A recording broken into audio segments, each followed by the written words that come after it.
Hi, thanks for taking a few minutes to watch this video, and I'm going to try to summarize in about 5 minutes what we took about an hour and a half to talk about the other night in our small group leader training. These meetings are very important, and I hope if you weren't able to make it that you will put importance on it the next time, or are able to carve some time out. We only do them twice a year, and so we'd love for you to join us. But I'm going to try and be quick and summarize. The reason we have these meetings is, first of all, we want to build community of our small group leaders. We think that's very important, and to build just a community within the new leaders. We want to equip all of us, to be better small group leaders and give some practical tips and pointers. And then finally, we want to be able to pass the vision of Coastal as the key leaders. We think the church really happens in small groups, and so it's important for you guys as small group leaders and apprentices to know the vision and then carry it on to your small groups, and that's how the vision goes forward. So that's why these meetings are so important. So real quickly, let me touch on the building community aspect.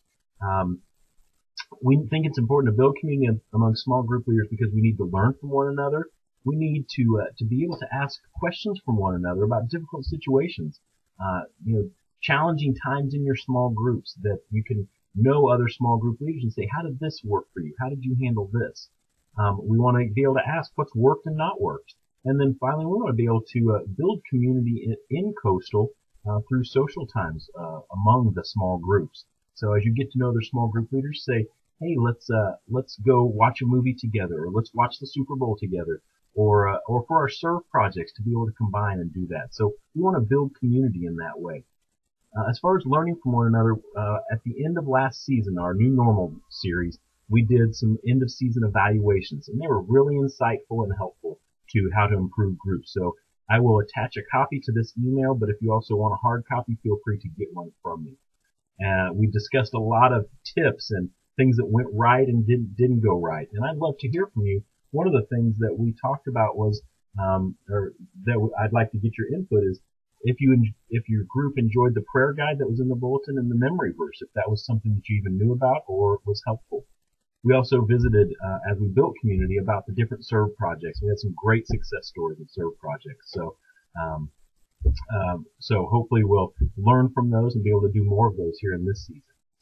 Okay, our second thing, the reason we have these meetings, not only build community, but we want to equip leaders. And we had some great time from different leaders of sharing what was practically helpful. We talked to, one of the things we did is we wanted to make sure that everybody knew, if you were a men's small group leader, that you go to Jimmy Martin. He's the head of the men's small group ministry.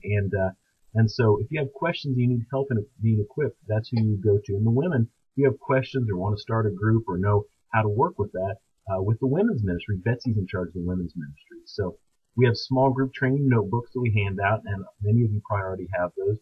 And we added some articles to those about how to ask good questions to get the discussion going. We want our small groups to be a place where people grow in community, not necessarily a teaching time where we have to do a seminary type class, but we want to grow in community and help people learn more and fall in love with their Creator and fall in love with others in the community to help them grow in their relationship with Jesus.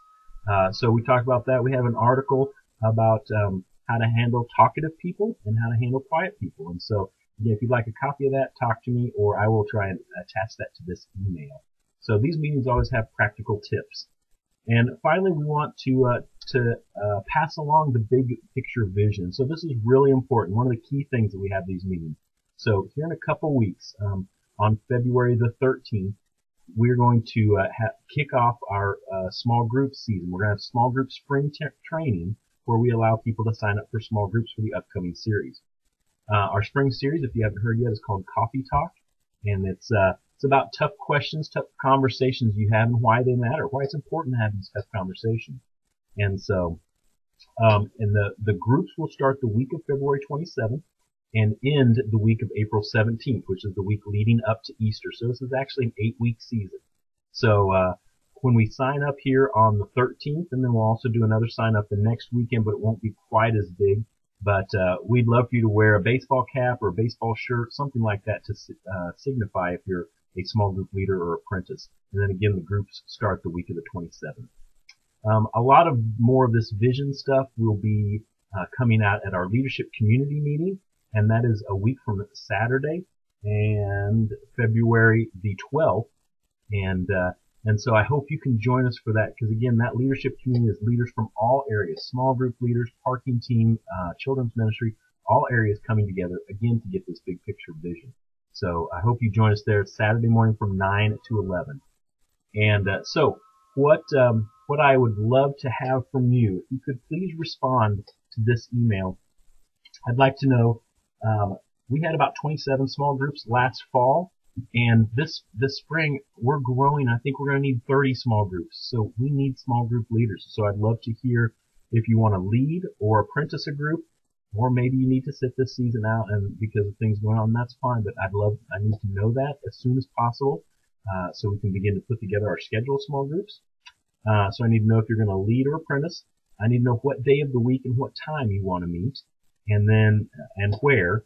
And then I need to know what type of group. Maybe you want to lead a men's group or a women's group, or maybe it's just an open mixed group to where it's men, women, single, divorced, married, whatever. So I need to know that as soon as possible so we can start planning and putting these groups together and kind of putting a menu together so people can get connected for an 8-week small group. So thank you for taking time to listen to this.